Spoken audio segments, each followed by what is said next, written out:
As the saddest and most sensitive of the zodiac signs, Pisces are known to cry a lot. I would know because I am a Pisces and I cry like 5 times a week. We have to talk about it in the comments. I'm really curious to know if you identify with like the general qualities of your zodiac sign. As always, I'm starting off with some eye primer, and I'm bringing that pretty far out because I'm going to be using a lot of eyeshadow. Starting with a really dark purpley blue color, I'm just packing this into my outer V area. I'm also bringing it through my crease down towards my inner corner and around my outer V area along my lower lash line as well. Once I've packed the pigment down, I'm going back in to blend and buff it out. Because these are sad eyes, I wanted the eyeshadow to be round and droop downwards in the outer area. All around where I applied the deeper violet shades, I'm using a really light blue and a light turquoise color. I'm buffing it out pretty far up to like my eyebrow, and then in the front I kind of went up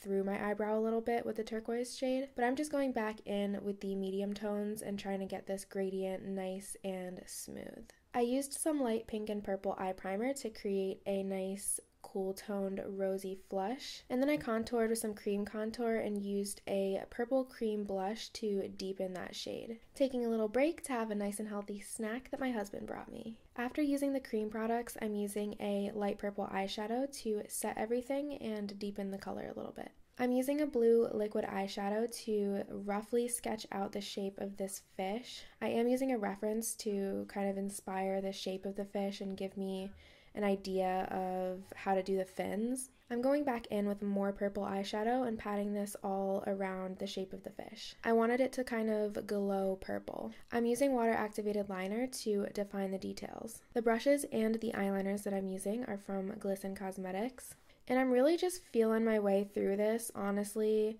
I was struggling a bit to get the fins to kind of like twist and turn the way that I wanted them to, just to give it some movement. Now I'm going in with black water activated eyeliner and really starting to define the edges and the shadows of this fish. I kind of had to get the general idea down before I went in with the black to really like lock it in. My first layer, I wasn't confident in the shape at all, but now that I have the black down, I'm seeing it come together, so I'm going back in with the lighter turquoise water activated eyeliner, and I'm just adding thicker, more defined lines and highlights. On the body of the fish, I'm just creating a bunch of messy little dots to kind of give the illusion of like scales. And of course, I'm going back in with black to fix up the small details. I think I say this every single time, but I go back and forth a lot because I'm obsessive and that's just how things are. I decided to add some little black drippy drips. I felt like the drips really just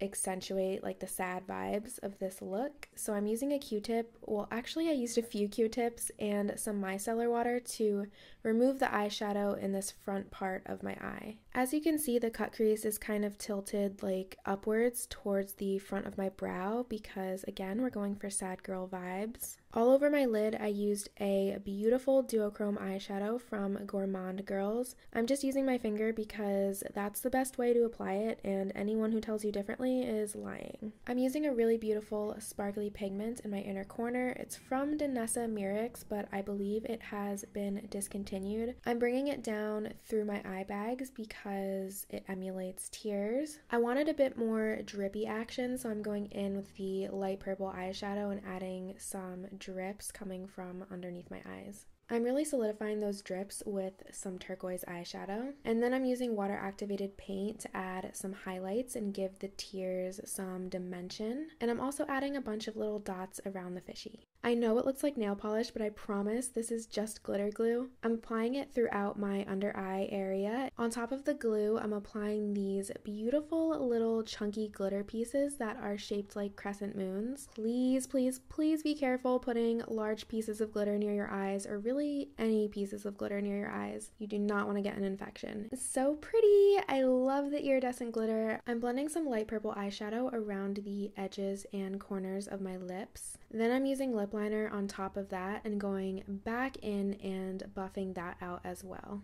I'm applying some matte lip stain to the center part of my lips, and then I'm blending that outwards. I used concealer to lighten some areas, and then over top of everything, I'm applying a really beautiful sparkly lip gloss. I'm using a really bright royal blue eyeliner on my waterline. After applying the first lash, I realized that I couldn't find the other lash, so of course I checked my elbows because that's always the first place you should check. And even though it's hanging off my elbow right there, for some reason I did not see it, so I applied a different pair of lashes. To get my lower lashes spiky, I just pinched them with some mascara and kind of twirled them together a little bit. I also wanted to be cute and put in the maximum effort for my hair because I literally never put in any effort to my hair, and then I was like, I don't know, it looked weird, so I took it out. Anyways, here's the finished look. It's inspired by the Pisces Zodiac, which is a water sign represented by fish.